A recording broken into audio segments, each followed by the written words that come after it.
Parashat Shemini de Vaikara, Levítico capítulo 9, versículo 1.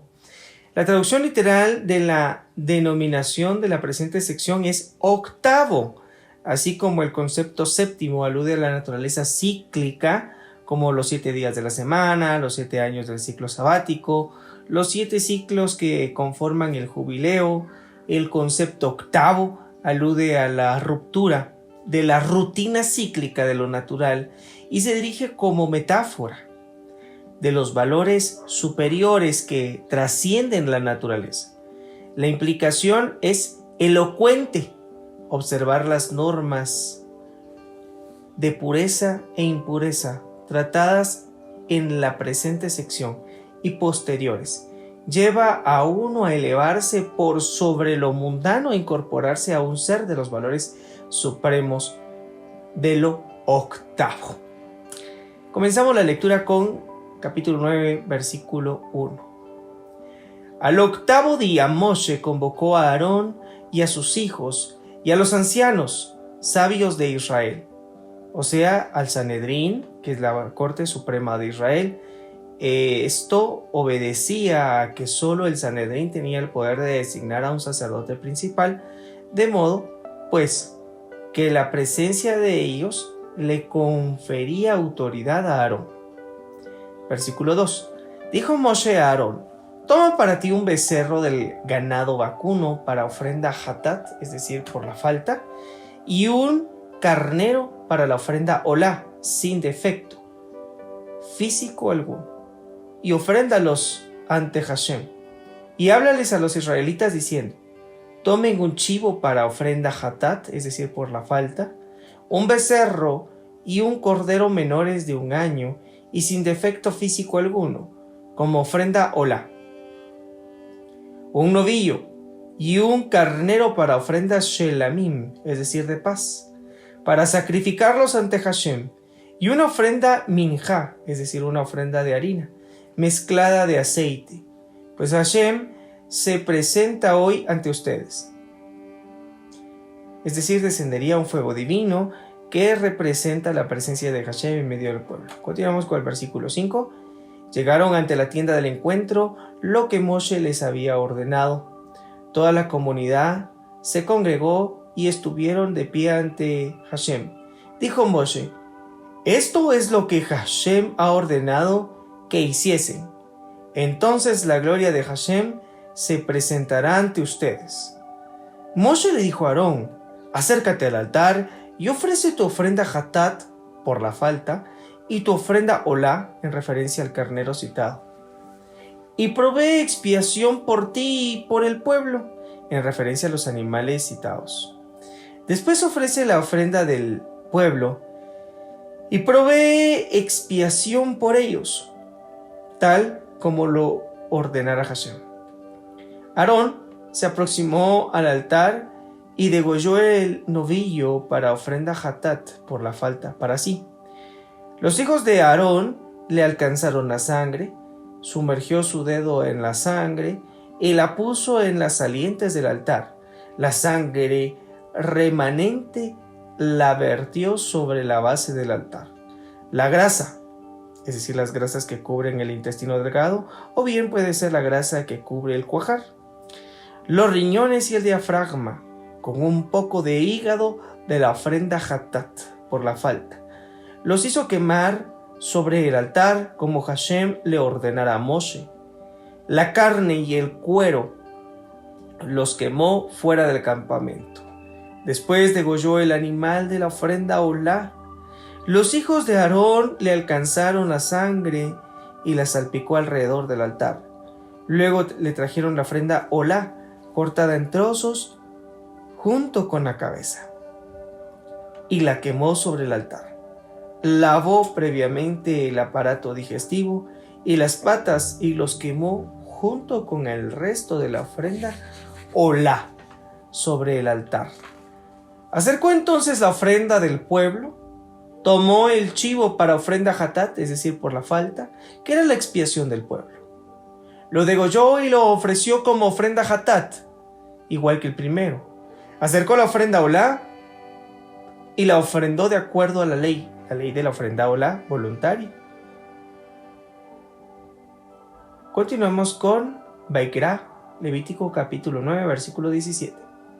Acercó la ofrenda minja, es decir, la de harina, tomó un puñado de 3 dedos y lo quemó sobre el altar, además de la ofrenda olá de la mañana. Es decir, todo este servicio se hacía después de haber hecho la ofrenda olá de la mañana. Continuamos con el versículo 18. Degolló el novillo y el carnero, sacrificios del pueblo como ofrenda shelamim, es decir, de paz. Los hijos de Aarón le alcanzaron la sangre y él salpicó alrededor del altar. Y también le alcanzaron las partes seleccionadas del novillo y del carnero, o sea, las partes seleccionadas para ofrendar a Hashem. La cola, incluyendo toda la cola, la cadera, el espinazo, hasta pasar el riñón. Y la grasa que cubre el aparato digestivo, según algunos comentarios, la membrana de la grasa que cubre el estómago, juntamente con los riñones y el diafragma, con un poco de hígado. Ellos, es decir, los hijos de Aarón, pusieron todo esto sobre los pechos de los animales sacrificados y lo entregaron a Aarón. Luego Aarón quemó esas partes seleccionadas sobre el altar. Aarón levantó los pechos y el muslo derecho y los meció como una ofrenda tenufá ante Hashem.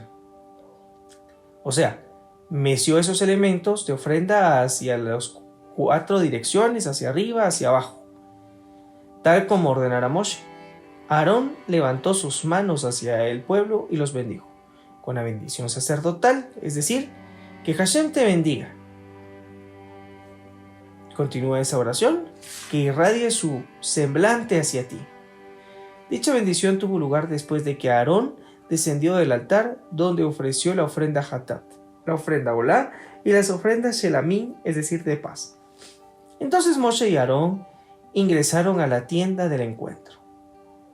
Comentario: entraron para que Moshe le enseñara a su hermano sacerdote el procedimiento de la ofrenda del incienso, o bien porque cuando Aarón percibió que hicieron todas las ofrendas requeridas y no obstante la divina presencia no se posó sobre Israel, se turbó al considerar de que era porque Hashem lo había rechazado como sacerdote.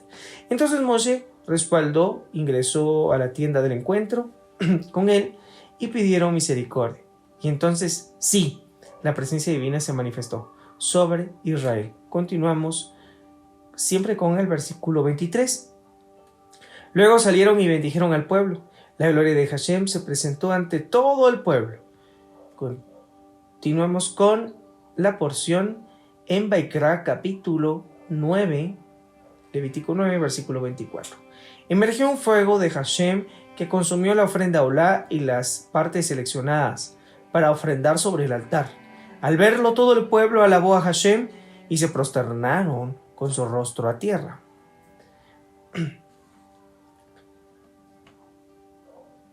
Capítulo 10, versículo 1. Los hijos de Aarón, Nodab y Abiú, tomaron sendos braseros, les echaron fuego y les pusieron incienso, y ofrecieron ante Hashem una ofrenda desautorizada que no les fuera ordenada. Entonces emergió un fuego de Hashem que los consumió a ellos, y murieron ante Hashem. Moshe le dijo a Aarón: sobre esto habló Hashem diciendo: seré santificado por aquellos que están próximos a mí, y ante todo el pueblo seré glorificado. Aarón guardó silencio. Moshe citó a Mishael y Elzafán, hijos de Uziel, tío de Aarón, y les dijo: acérquense y retiren los cuerpos de sus parientes fuera del santuario, fuera del campamento. Y en efecto, ellos se acercaron y los sacaron con sus túnicas puestas fuera del campamento, tal como ordenara Moshe. Moshe les dijo a Aarón y a sus hijos, Elazar e Itamar: no permanezcan con el cabello sin cortar, como es la costumbre de quienes están de duelo. ni rasguen sus vestimentas en señal de luto, para que no mueran ustedes y para que no estalle su ira contra toda la humanidad. Los hermanos de ustedes, toda la casa de Israel, lamentará la conflagración que provocó Hashem. Ellos tenían el estatus de sacerdotes principales, por lo que no podían dejarse el cabello largo. Aquí en este comentario quiero aprovechar a comentar que habían leyes, bien, valga la redundancia, habían leyes en las que se le aplicaba al pueblo y hay otras que regía exclusivamente para el sacerdocio. Por ejemplo, al pueblo de Israel se le permitía hacer luto y lo de los cortes de cabello.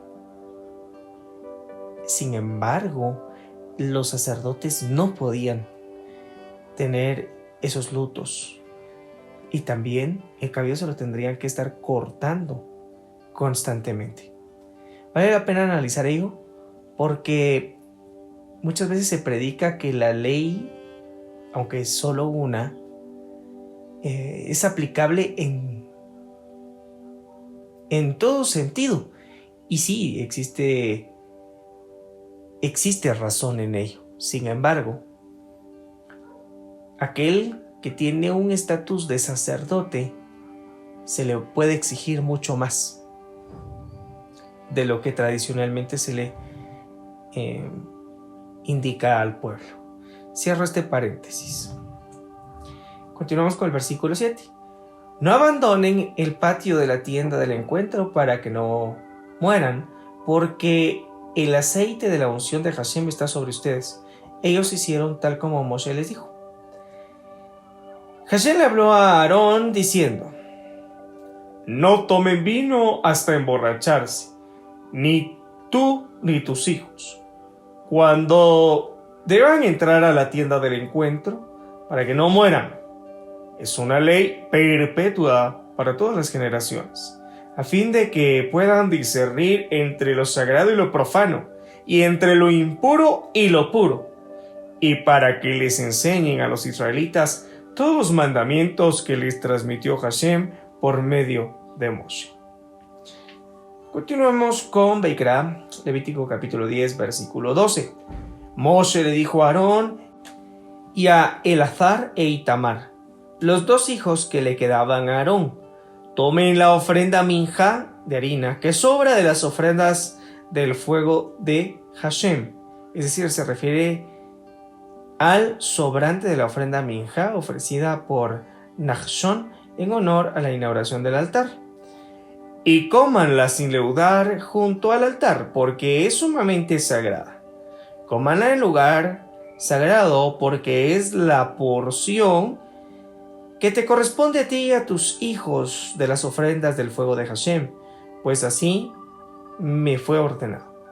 Y el pecho de la ofrenda tenufá, es decir, de movimiento va y ven, y el muslo de la ofrenda terumá, el movimiento vertical, cómanlo en lugar puro, tú y tus hijos y tus hijas contigo.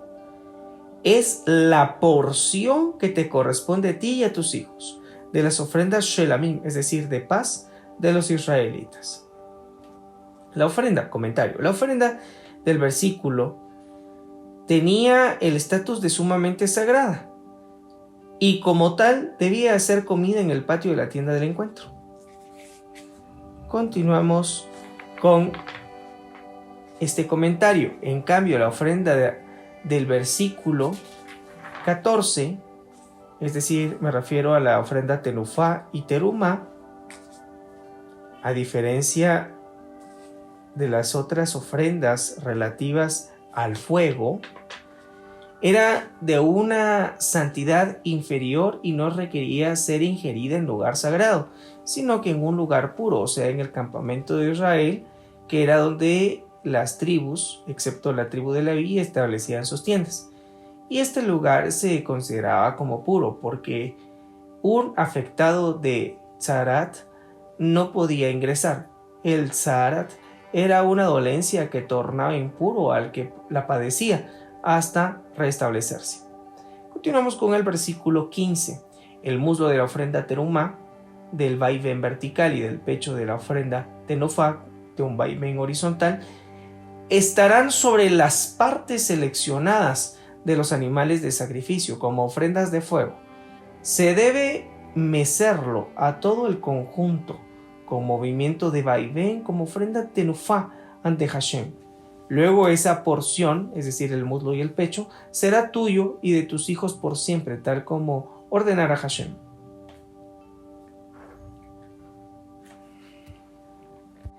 Comentario. En Levítico capítulo 7, versículo 30, como lo hemos leído anteriormente, opuestamente a como indica aquí, leemos que las grasas y los órganos seleccionados estaban sobre el pecho. ¿Por qué sucede esto? Bueno, aquí hay una explicación. Después de que el animal era trozado, un sacerdote tomaba de sus manos el pecho y encima las grasas y órganos seleccionados, y cuando se lo entregaban al dueño de la ofrenda, éste recibía primero las grasas y los órganos seleccionados y encima el pecho. Un segundo sacerdote colocaba sus manos debajo de las manos del dueño de la ofrenda, quien hacía el mecimiento prescrito hacia los 4 puntos cardinales y hacia arriba y hacia abajo. Bien, continuamos con la siguiente porción, que tiene que ver con el capítulo 10, versículo 16. Pero antes de poder realizar la lectura, quiero hacer un poco de contexto. Ahora veremos la disputa entre Moshe y Aarón. El episodio narrado a continuación tuvo lugar el 1 de Nisan del segundo año desde el éxodo de Egipto. Era el primer día de la inauguración del tabernáculo. Aarón y sus 2 hijos Eleazar e Itamar estaban en el primer día de duelo por la muerte de los otros 2 hijos de Aarón. Aquel día se ofrendaron 3 chivos como sacrificio hatat, uno por Rosh Hodesh, que es del comienzo del mes, uno como ofrenda de inauguración del tabernáculo y uno como ofrenda de Nachshon ben Aminadab. En vez de erigir la carne del chivo correspondiente al sacrificio de Rosh Hodesh, Aarón y sus hijos la quemaron, y Moshe les recrimina su actitud. Ellos la quemaron en vez de comerla porque estaban en el primer día de duelo, o también puede ser porque tocó algo impuro. Bien, realizamos la lectura pues del versículo 16. Moshe inquirió sobre el chivo de la ofrenda hatat, es decir, por el comienzo del mes, y cuando notó que la habían quemado en lugar de comerla, se enojó con Eleazar e Itamar, los 2 hijos de Aarón que le quedaban, y le recriminó: respóndanme, ¿por qué no comieron la carne de la ofrenda hatat en lugar de sagrado? O sea, en otras palabras, ¿por qué quemaron la carne de la ofrenda hatat en vez de comerla en el patio de la tienda del encuentro? Es sumamente sagrada y les fue entregada a ustedes para obtener el perdón de Hashem a Israel por las faltas de la comunidad, para proveerles expiación ante Hashem por los que hayan profanado inadvertidamente lo sagrado. La sangre de ese sacrificio no fue ofrendada dentro del santuario. Y entonces, ¿por qué no comieron su carne? Si la carne hubiera sido llevada adentro del santuario, entonces sí habría debido quemar la carne en vez de comerla. Pero como no es ese el caso, ustedes decidieron haber comido la carne en lugar sagrado, como les ordené. Lo debieron de hacer. Es decir, como les ordené respecto a la ofrenda de la harina, de la cual debían comer incluso estando en el primer día de duelo, la ofrenda hatat de Rosh Hodesh, comienzo de mes, la ofrenda que estamos tratando, se hace en el altar exterior. La sangre de una ofrenda hatat de este tipo debe ofrendarse en el altar exterior, y si la sangre fuese ofrendada dentro del tabernáculo, la ofrenda queda descalificada y su carne debe quemarse por completo en vez de ingerirse.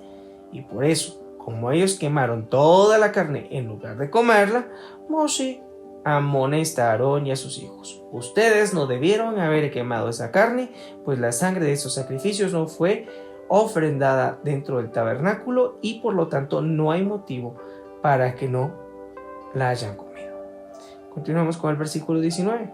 Pero entonces Aarón le refutó ofuscadamente a Moshe: ¿acaso fueron ellos quienes ofrecieron la ofrenda Hatat por Rosh Hodesh y la ofrenda Ulá de ellos para Hashem? Es decir, yo hice tales ofrendas y no ellos. Aarón era el sacerdote principal y por su rango sí podía hacer el servicio de la ofrenda, aunque estuviera en el primer día de luto. Aarón le siguió refutando a Moshe: si me aconteciera estar de luto por otros parientes cercanos, como por estos dos de mis hijos, tampoco comería la carne. Y si acaso hubiere comido la carne de la ofrenda Hatat de ese día, ¿habría sido aprobado por Hashem? Seguro que no. Este es un comentario. Seguro que no. Pues en cuanto a comer la carne del sacrificio, también él, es decir, Aarón, estaba restringido por las leyes del primer día de luto. Resumiendo, Aarón quemó la carne por completo, pues al estar en el primer día de duelo no debía comer. Aarón también le replicó a Moshe: si bien es cierto que Hashem ordenó a los sacerdotes comer la carne de los sacrificios ofrendados en el honor a la inauguración del altar, a pesar de que estuviesen en el primer día de luto, dicha ofrenda es solo válida respecto a los sacrificios específicos propios de aquella inauguración. Pero en cuanto a los sacrificios que a continuación ofreciéndose a lo largo de todas las generaciones, como el sacrificio de Rosh Hodesh, un sacerdote en el primer día de duelo no puede comer esa carne. Y en efecto, el sacrificio produjo de la discusión entre Moshe y Aarón. Era un sacrificio de Rosh Hodesh, ofrenda de principio de mes, y por eso Aarón y sus hijos quemaron la carne del sacrificio en vez de ingerirla. Moshe escuchó, versículo 20, y lo aprobó. Este relato continúa en Levítico capítulo 16, versículo 1. A continuación leemos el capítulo 11, pero previamente a leer Vaikra capítulo 11, versículo 1, quiero hacer un preámbulo de las leyes Kashrut, es decir, leyes dietéticas de animales prohibidos y permitidos. En el siguiente contexto y en Deuteronomio capítulo 14, versículo 2, en aquellos casos en los que no es posible determinar de un modo más o menos preciso a qué especie se refiere el texto hebreo, hemos mantenido la denominación hebrea original. Esto es válido fundamentalmente entre las aves y otras especies voladoras, mencionadas en este capítulo a partir del versículo 13. Especies sobre las que se ha perdido la tradición identificatoria debido a las duras persecuciones que ha sufrido el pueblo hebreo a lo largo de su historia. En consecuencia, las traducciones ofrecidas en este paréntesis no necesariamente son exactas y de hecho solo pueden consumirse aquellas especies voladoras sobre las que se sepa inequívocamente por tradición milenaria que están permitidas. Vaikra, capítulo 11, versículo 1. Hashem le dijo a Moshe y a Aarón que les dijera a ellos. Hashem le dijo a Moshe que lo transmitiera a Aarón y a su vez Aarón a ellos, es decir, a sus propios hijos, Elazar e Itamar. No puede decirse que a ellos se refiere a los israelitas, pues eso lo dice el próximo versículo.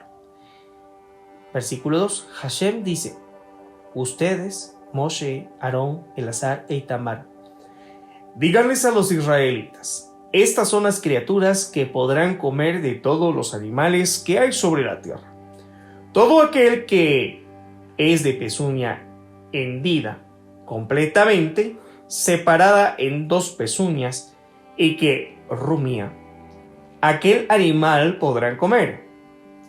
Pero no deben comer los siguientes animales, aunque sean rumiantes o tengan la pezuña hendida: el camello, pues si bien es rumiante, no tiene la pezuña completamente dividida. Es impuro para ustedes. Y el shafán, es decir, el conejo, pues si bien es rumiante, no tiene la pezuña hendida. Es impuro para ustedes. Y la arnevet, es decir, la liebre, pues si bien es rumiante, no tiene la pezuña hendida.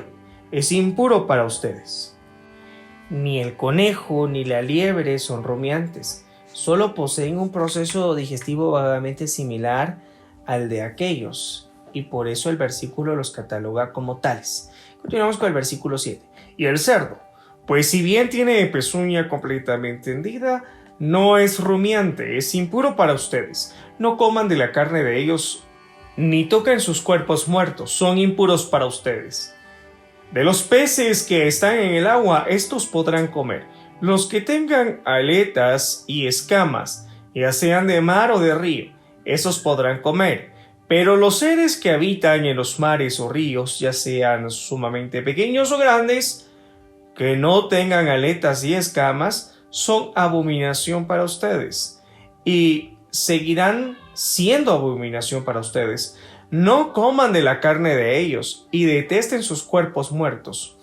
O sea, no solo son elementos impuros, les está prohibido comer, sino inclusive cualquier mezcla que los contenga. Si es que el elemento prohibido está presente, es suficiente cantidad para que su gusto se perciba en dicha mezcla. Todo animal acuático que no tiene aletas y escamas es abominación para ustedes. Los animales voladores, los siguientes no podrán comer, son abominación para ustedes. El nesher, es decir, el águila.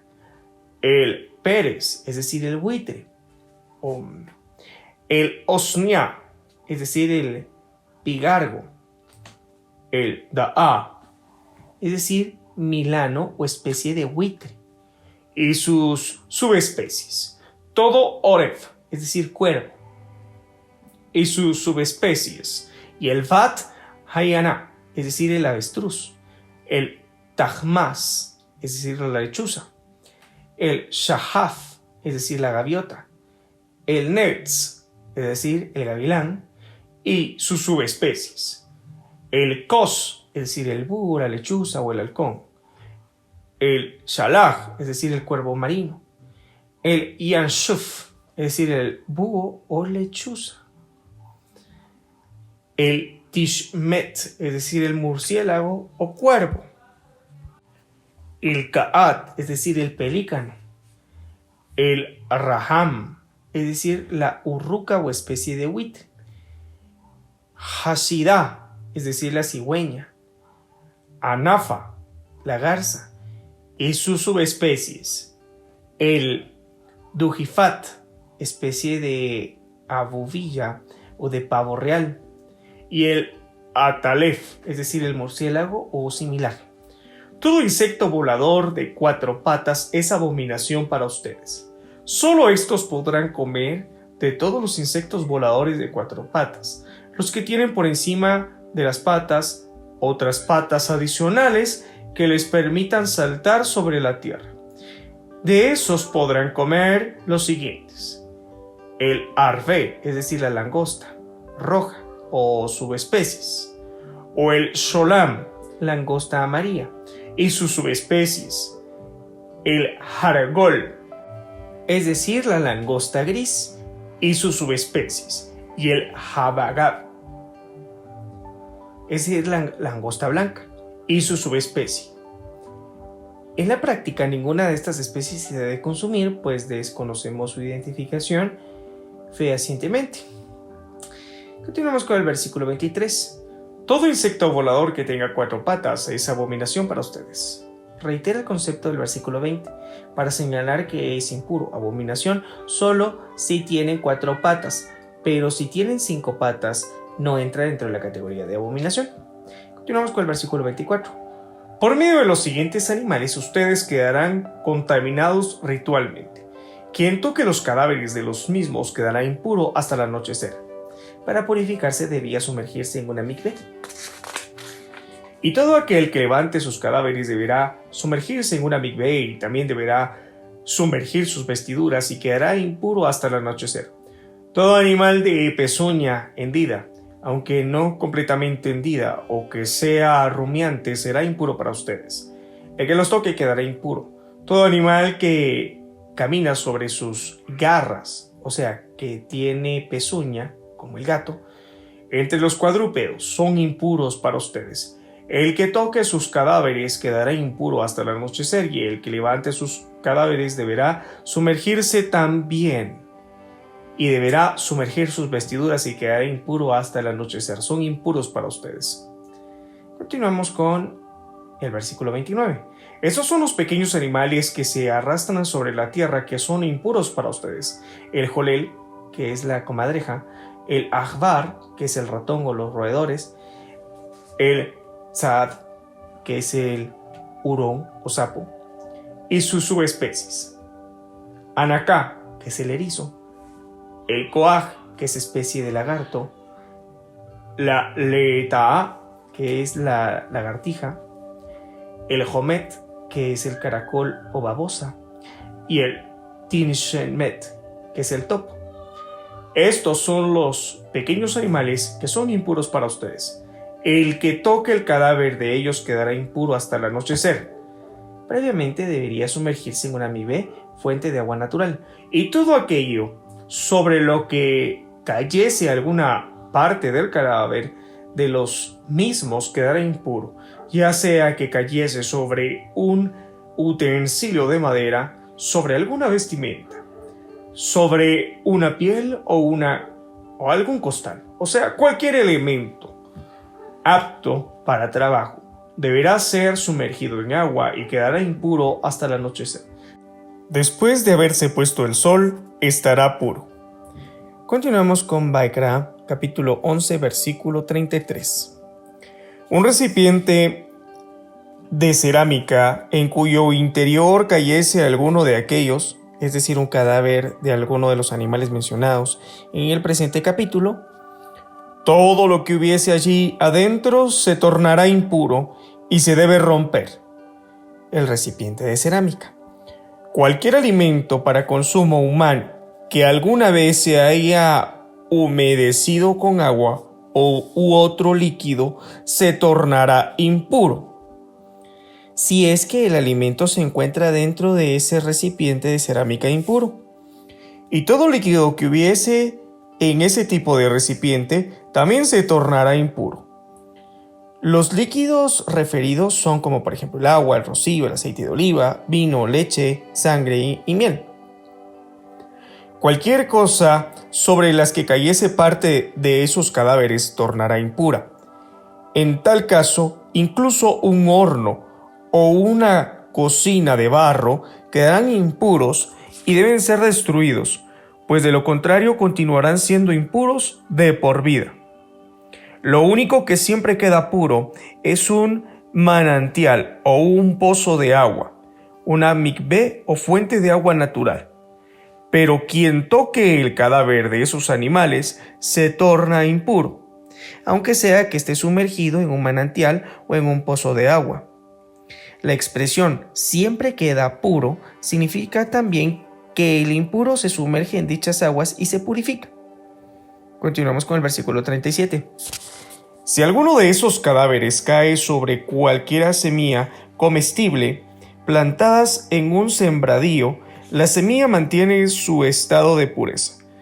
Pero si alguna vez la semilla, estando ya desarraigada de la tierra, fue mojada con algún fluido como ser el agua, rocío, aceite de oliva, vino, leche, sangre y miel, y cae sobre ella alguno de esos cadáveres, queda en un estado de impureza. Los versículos precedentes mencionan que una persona que haya sido impurificada debe sumergirse en una mikveh, una fuente de agua natural, y también sumergirse en una mikveh es un requisito necesario en el procedimiento de conversión. Claro, parte de lo que es la conversión incluye dos rituales. Uno de ellos es el bautismo, o como se le conoce como mikveh. Durante muchos años los sabios han dicho que un prosélito que se convierte es como un recién nacido, y en tal caso el agua de la mikveh representa el líquido amniótico que cubre al feto en un útero materno. A continuación leeremos el versículo 39, que trata sobre la impureza transmitida por los animales kosher. Este versículo 39 se refiere a los animales puros que mueren sin haber sido faenados de acuerdo a las normas de Shehitá, es decir, normas de faenado ritual. Si muere alguno de los animales que ustedes pueden comer, el que toque su cadáver queda impurificado hasta el anochecer, y el que coma de su cadáver deberá sumergirse y también deberá sumergir sus vestimentas y quedará impuro hasta el anochecer. Y el que transporte ese cadáver deberá sumergirse y también deberá sumergir sus vestimentas y quedará impuro hasta el anochecer. Todo animal pequeño que se arrastra sobre la tierra es una abominación y no se debe comer. Tampoco deberá comer reptiles, ya sea que se arrastren sobre su vientre o tengan 4 o más patas y vayan arrastrándose sobre el suelo. Son detestables. No se hagan despreciables comiendo los animales pequeños que andan arrastrándose, ni se impurifiquen por medio de ellos, para no quedar impurificados espiritualmente. O sea, para no quedar inhabilitados espiritualmente en el mundo venidero. Suele ocurrir que, inexplicablemente, una persona experimente cambios negativos en su carácter y no sepa a qué atribuirlos. A veces la única explicación viable es que esa persona ha ingerido algo que provocara ese efecto espiritual indeseable en su modo de ser. Continuamos con el versículo 44. Pues yo soy Hashem, Elohim de ustedes. Santifíquense y sean sagrados, porque yo soy santo. No se impurifiquen comiendo los animales pequeños que andan arrastrándose sobre la tierra. El que es meticuloso en el cuidado de las normas kosher imbuye a su vida una cuota adicional de pureza y santidad. Continuamos con el versículo 45. Pues yo soy Hashem, que los hice salir de la tierra de Egipto para ser Elohim de ustedes. Sean sagrados porque yo soy sagrado. Es decir, yo, Hashem, los saqué a ustedes de Egipto con la condición de que acepten mis mandamientos. Esta es la ley en cuanto a los mamíferos, las aves, todos los animales que se mueven en el agua y todo animal que se arrastra sobre la tierra. ¿Para qué? Disciernan entre lo impuro y lo puro, y entre el animal que puede comerse y el animal que no puede comerse. Haftarah Shemini, del segundo libro de Samuel, capítulo 6, versículo 1 al capítulo 7, versículo 17. Nuevamente David reunió a los 30,000 hombres selectos de Israel. David, con todas las tropas que les acompañaban, se dispusieron a partir desde Bailí y Judá para traer desde allí el arca de Elohim, que fue llamado el nombre de Hashem de los ejércitos, entronado sobre los querubines. Colocaron el arca de Elohim sobre un carro nuevo que jamás fue utilizado para ningún propósito mundano y lo transportaron desde la casa de Abinadab, el Givá. Usa y Ahió, hijos de Abinadab, guiaban el carro nuevo. Tomaron el carro con el arca de Elohim de la casa de Abinadab, que estaba en Givá. Ahió marchaba delante del arca. David y todo Israel se alegraron ante Hashem con todo tipo de instrumentos musicales de madera de ciprés, arpas, liras, panderetas, castañuelas y platillos. Cuando llegaron al lugar de la trilla de Nahón, Usa extendió la mano hacia el arca de Elohim y la agarró, porque se habían soltado los vacunos que la transportaban. Comentario: eso fue porque en lugar de transportar el arca en un carro, por su gran valor espiritual, debían haberla transportado al hombro. Continuamos con el versículo 7. Hashem se enojó con Usa por haber creído que el arca se caería. El arca era de naturaleza tan santa que Usa nunca debió haber pensado que Hashem permitiría que el arca cayese. Elohim lo castigó por el error.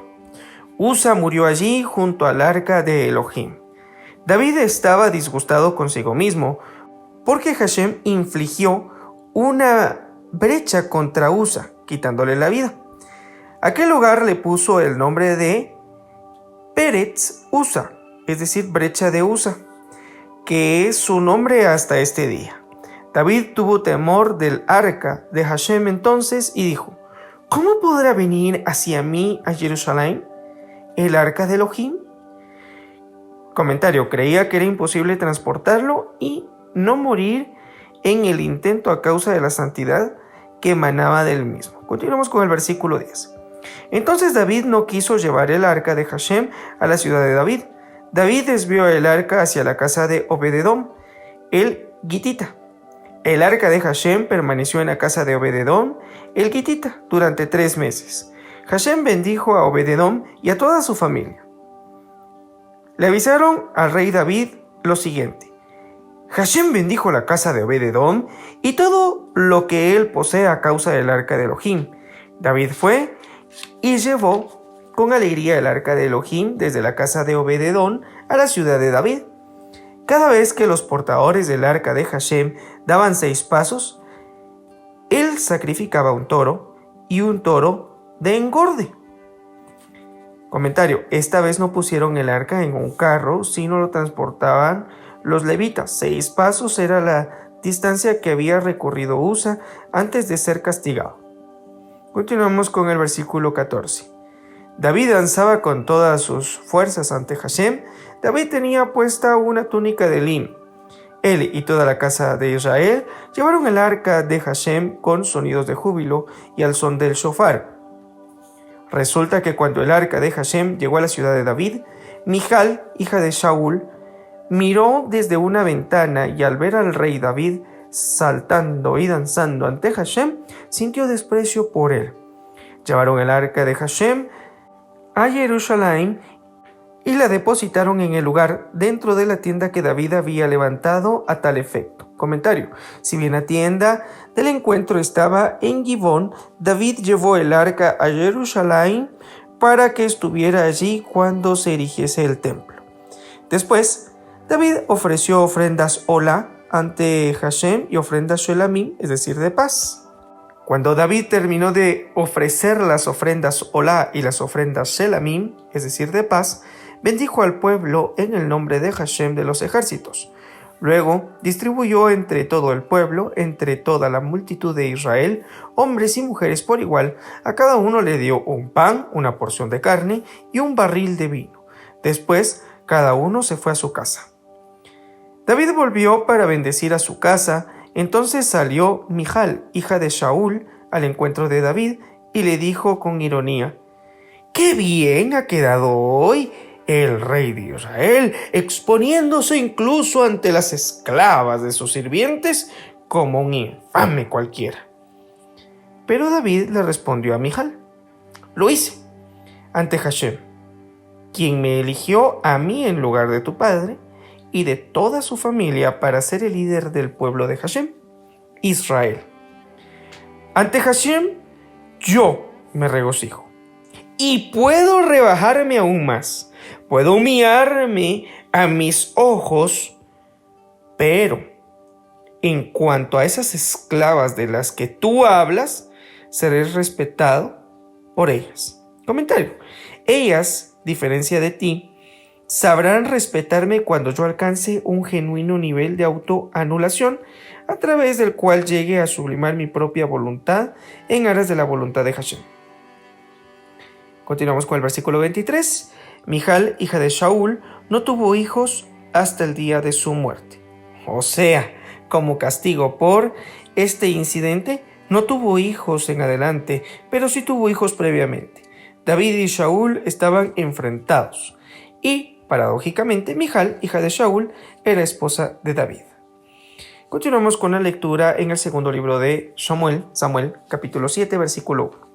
Después de que el rey se estableció en su palacio y Hashem le dio descanso de todos sus enemigos de alrededor, el rey le dijo al profeta Natán: mira, mientras yo vivo en un palacio de cedro, el arca de Elohim está en una tienda. Natán le respondió al rey: anda, haz todo lo que tengas en mente. Literalmente se puede traducir como todo lo que está en tu corazón, porque Hashem está contigo. Resulta que aquella noche la palabra de Hashem se le reveló a Natán diciéndole: anda y dile a mi servidor David, así dijo Hashem, ¿tú quieres construirme un templo en el que yo more? Pues yo no he morado en ningún templo desde el día que saqué a los israelitas de Egipto hasta el día de hoy, sino que me he movido en una tienda y en un tabernáculo en todo el tiempo que estuve con los israelitas. ¿Alguna vez le planteé a alguno de los líderes de las tribus de Israel por qué no me construyen una casa de cedro? Ahora dile a mi servidor David lo siguiente: así dijo Hashem de los ejércitos, yo te saqué del corral de ir tras los rebaños para que seas líder de mi pueblo. He estado contigo en todo lugar a donde has ido. He cercenado de tu presencia a todos tus enemigos y te he dado un gran renombre, como el nombre de los grandes hombres del mundo. Estableceré un lugar para mi pueblo de Israel. Los instalaré allí y allí morarán. No volverán a ser molestados, ni los inicuos los oprimirán como en los viejos tiempos. Y también cuando puse jueces sobre mi pueblo Israel, te daré descanso de todos tus enemigos. Además, Hashem te hace saber que establecerá una dinastía para ti. Cuando se cumplan tus días de vida y vayas a yacer con tus ancestros, yo haré surgir a uno de tus descendientes y estableceré su reino. Él edificará una casa para mi nombre, y yo estableceré el trono de su reino para siempre. Yo seré su padre y él será mi hijo. Y cuando cometa una transgresión, lo castigaré con la vara de los hombres y con aflicciones de seres humanos. Pero mi benevolencia nunca se apartará de él, como si la aparté de Shaul, a quien quité de tu presencia. Tu dinastía y tu reino quedarán firmes para siempre ante ti. También tu trono quedará establecido para siempre. Comentario: Hashem nombró a Shlomo como sucesor de David en la vida de David. A eso elude la expresión ante ti. Hashem le asegura a David que su descendencia será la dinastía real de Israel. Continuamos con el versículo 17. Natán le transmitió a David todas estas palabras y toda esta visión. Comentarios. Esta porción, que se conoce como Shemini, significa octavo, haciendo alusión a las etapas de consagración que tienen la duración de 7. Y luego existe un reino en los tiempos. 8 u octavo tiene el enfoque o significado relativo a un reinicio. Existe una simbiosis entre el creador Moisés y los levitas en cuanto a jerarquías. Así también la relación y conexión entre el pueblo, las ofrendas y la conexión con el sacerdocio. Todos en un rol que favorece en la interacción y comunión. ¿Es posible la armonía? Claro que sí, solamente se necesita disposición. ¿Qué habrá sentido el pueblo al ver que la presencia divina llenó el tabernáculo? Es una pregunta que posiblemente puede dar a muchas respuestas. De seguro que fue mucha emoción y arrepentimiento al ver lo que había pasado luego del becerro de oro. Ahora, ya la presencia no estaba en una ley en el contexto del monte Sinaí, sino que se acercaba de a poco al pueblo, toda vez existiera obediencia. En este momento de éxtasis, posiblemente por lo maravilloso que fue el evento, los hijos de Aarón decidieron presentar una ofrenda que estaba fuera del mandamiento. Algunos llegan a suponer que posiblemente estaban embriagados, por lo que la lectura continúa con una prohibición de que los sacerdotes no deben embriagarse. Sea así o no, lo que es seguro es de que de los hijos de Aarón y de Eva aprendemos a no agregar a las ordenanzas, pues el resultado no será deleitoso. Del desacuerdo entre Moisés y Aarón, podemos aprender, por ejemplo, que Moisés se dedicó a transmitir la Torá, esa verdad con uniformidad, haciendo de ella justicia en todas las situaciones, mientras que el enfoque de Aarón fue la evaluación de las situaciones para saber cómo aplicar la Torá de forma eficaz y eficiente. De ello, entendemos que debe existir una relación entre ambas situaciones, tanto el presentar el mensaje como saber también cómo vivir en la Torá. De los animales kosher aprendemos que ellos saben vivir en manada y son pastoreados. Ese debe ser el carácter del creyente.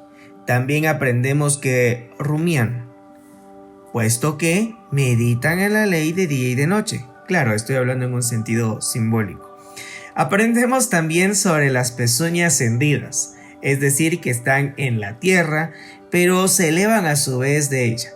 Eso muestra que debemos vivir en este mundo, pero elevarnos por encima de él será la meta.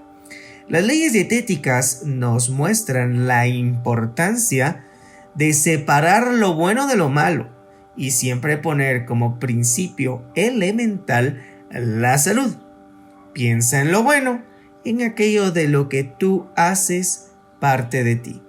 Aunque no tiene mérito dominar la alimentación kosher, me refiero, no es tan importante cuando practicamos injusticia, pero cuando nuestra vida se lleva en el camino de la justicia, entonces dominar la alimentación kosher tiene mérito.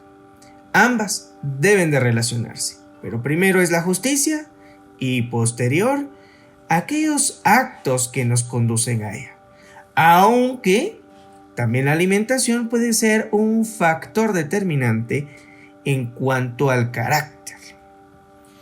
Temas a profundizar, pues puedes evaluar los efectos de los alimentos y cómo afectan la espiritualidad y los fuegos extraños. Medita en esta frase: elige lo bueno, elige lo puro.